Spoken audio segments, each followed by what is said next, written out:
So I've kind of waited to the last minute, but I'm getting to the point where I am going to need a carburetor for this tractor. So this one right here is the one that came with it. At first glance, it looked good. I had no intention of opening it up. I could hear the float and stuff moving around inside, and it acted like it was good. The only issue with it is right up top here. It's probably not going to show. Well, you can kind of see it. Somebody tried to play tractor mechanic, and they stripped the threads out where there's a stud that would go here. So you can see like on this one. There's two studs that go up top here. One of them's got the threads, the other one doesn't. So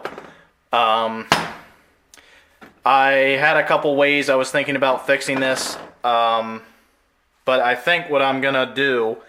So this carb came off the other tractor, and I actually rebuilt this when I got it. It doesn't look pretty, but on the inside it's nice and clean, and it was working good. It ran good and everything. The only issue it had was, for some reason, it kept on leaking fuel. I don't know if like the float pin or something just wasn't seating all the way. I'm not sure what its issue was entirely.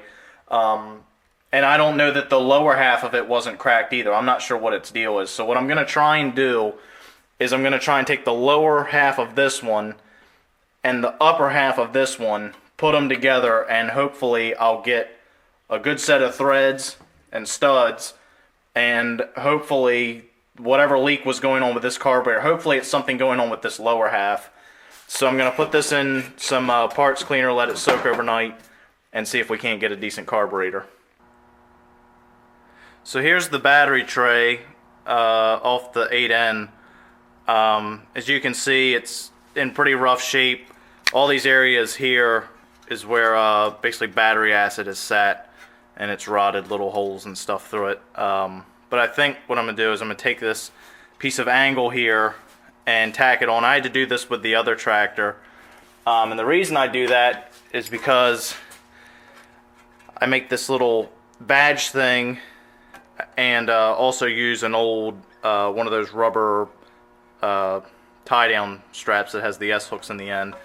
And what I do is I weld a little piece up there for those to go over, and then this strap just comes over and hooks right into this lower bit, and that's what holds your battery in. Now this one's for the other tractor. I was pretty proud of this little design when I came up with it. I was just screwing around in the shop one day when I made it. But for this one, I've come up with a 10 times better idea, and I wanted to get the camera on this before I made it completely. So mine, for this one, it's going to look kind of like this. And then what I'm going to do, if I can find all the parts here, I'm going to take this old U-bolt like this, and then I'm going to take that same washer that I welded up for the other one and put it on there like that, with my little trademark W, and my battery hold down is going to look like a little anchor. So that's what I'm up to. So here's the first one I made that I just showed you, and after a lot of work, here is the second generation. I'm pretty happy with how it came out, so I'll go back to working on the rest of the battery tray, and we'll get it all together. So my idea with putting the two halves of the carburetor didn't work out so hot. I put this upper and this lower together. This is the one that came with the tractor. This is the one that came off my other tractor. I put them together and it leaked 10 times worse than it ever did before. So that's out. But what I did find was, so this needle and seat here are the ones that were originally out of this carburetor here. And the deal with them is, I'll divide them here if I can get my hands on it. This little needle here, the end of it is clean, it doesn't have anything on it, but the one that came with this carburetor looks just like this, except it has like a little rubberized tip on it. So maybe that was my problem all along. Maybe the needle and seat that came with this just weren't good. So it seems like it's sealing up really well. So I'm going to try putting this one on, and hopefully that stops the little leak that it used to have, which was about every 10 seconds.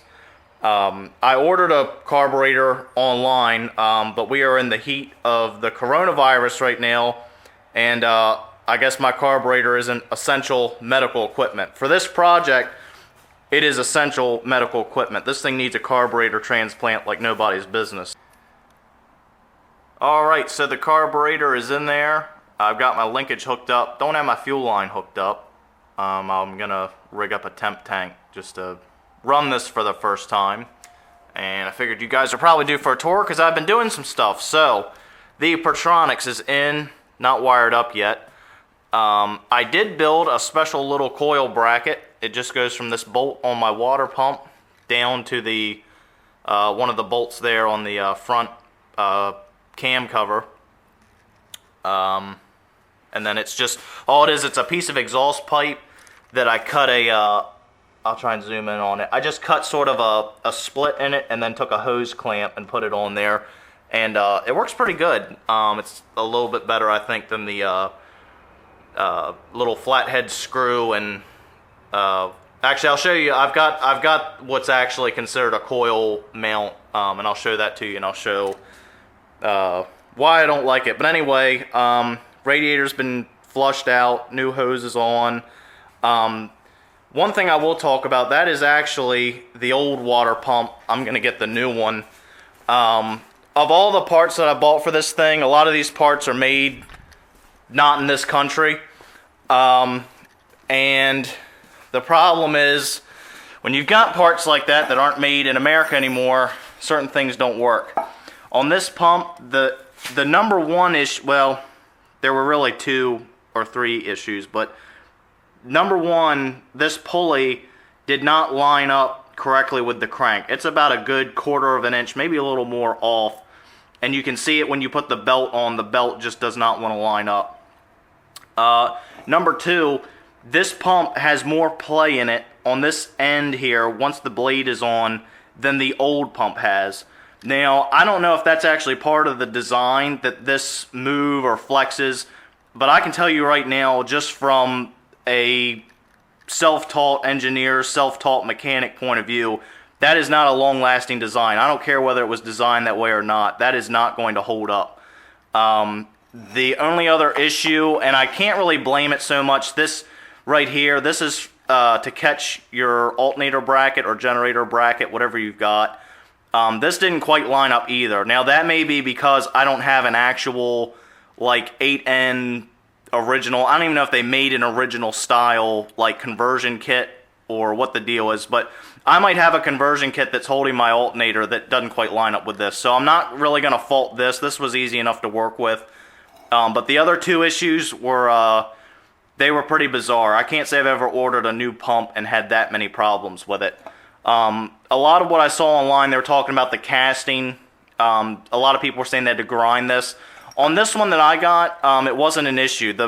Everything's ground down, the hose fit really good, but the bearing had a lot of play in it, and the pulley sure as heck doesn't line up. So beware when you're buying parts. Anyway, moving on.